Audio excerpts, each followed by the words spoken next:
The Bible tells us many times that Yahweh is a covenant God.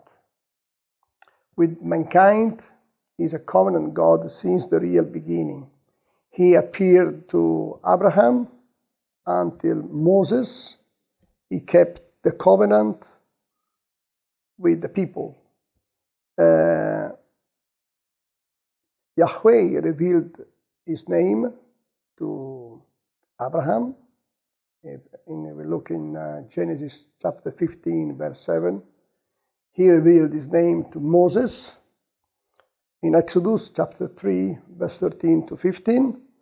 And then when the time was ready, Yahweh maintained the covenant with us through Jesus Christ. And the second person of the Trinity became Jesus, became a human being. So God, in the form of a human being, He was called Jesus. So, and this covenant still carries on with us because Jesus says that when you look at me, you see the Father.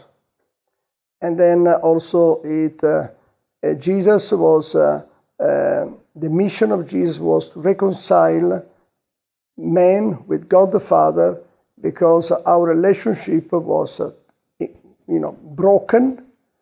He came to restore our relationship with God the Father, and He ordained us priests, and He ordained for us salvation. So we are saved. We will not be saved maybe like Muslims say sometimes or other people, but we are saved for the merits of Jesus who died on the cross for us. The covenant of God the Father has been maintained. It's still working. And also Muslims are the recipients of this covenant.